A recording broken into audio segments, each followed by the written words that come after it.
नमस्कार दोस्तों। आज दहेज से संबंधित एक गाली गीत प्रस्तुत कर रहे हैं। गीत कैसा लगा कमेंट करके जरूर बताइएगा और पूरा सुनिएगा तभी आनंद आएगा।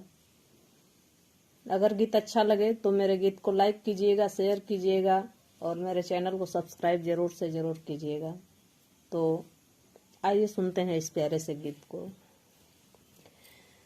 काहे नाही छोड़त दहेजवा क मोहिया हो, काहे नाही छोड़त दहेजवा क मोहिया हो। हे जी निर्मोहिया भारत बसिया, हाँ सीताराम से बनी। ए जी निर्मोहिया भारत बसिया, हाँ सीताराम से बनी। एही रे दहेजवा के कारण के तना हो, एही रे दहेजवा के कारण के तना हो। हे जी घरे घरे कुंवारी बहिनिया, हाँ सीताराम से बनी। ए जी घरे घरे कुंवारी बहिनिया, हाँ सीताराम से बनी। एही रे दहेजवा के कारण के तना हो, एही रे दहेजवा के कारण के तना हो। ए जी बूढ़ी मुँहे तलवा पोखरमा, हाँ सीताराम से बनी। ए जी बूढ़ी मुँहे तलवा पोखरमा, हाँ सीताराम से बनी।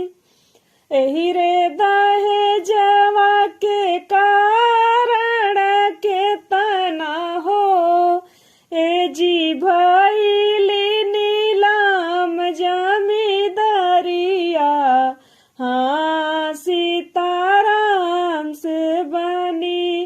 ए जी भइली नीलाम जमींदारिया, हाँ सीताराम से बनी।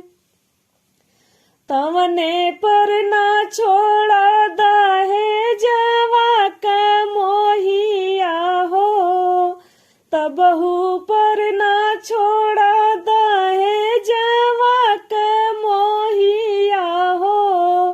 ए जी बजरे क करल करे जवा, हाँ सीताराम से बनी। ए जी बजरे क करेल करे जवा, हाँ सीताराम से बनी। करहु करार अब छोड़ब दहेजवा हो, करहु करार अब छोड़ब दहेजवा हो। ए जी मनवा के बुझिल दरदिया, हाँ सीताराम से बनी। हे जी मनवा के बुझिल दरदिया, हाँ सीताराम से बनी। तब सुधरिया इहे भारत देशवा हो, तब सुधरिया इहे भारत देशवा हो। ए जी माँ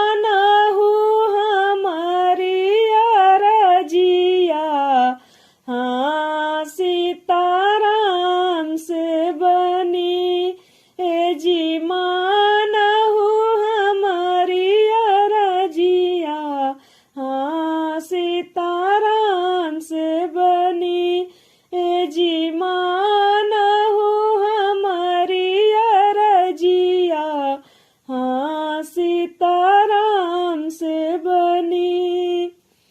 काहे नाही छोड़त दहेजवा के मोहिया हो, काहे नाही छोड़त दहेजवा के मोहिया हो। ए जिनी रे मोहिया भारतवसिया, हाँ सीताराम से बनी। ए जिनी रे मोहिया भारतवसिया, हाँ सीताराम से बनी। धन्यवाद दोस्तों। गीत कैसा लगा कमेंट जरूर करिएगा।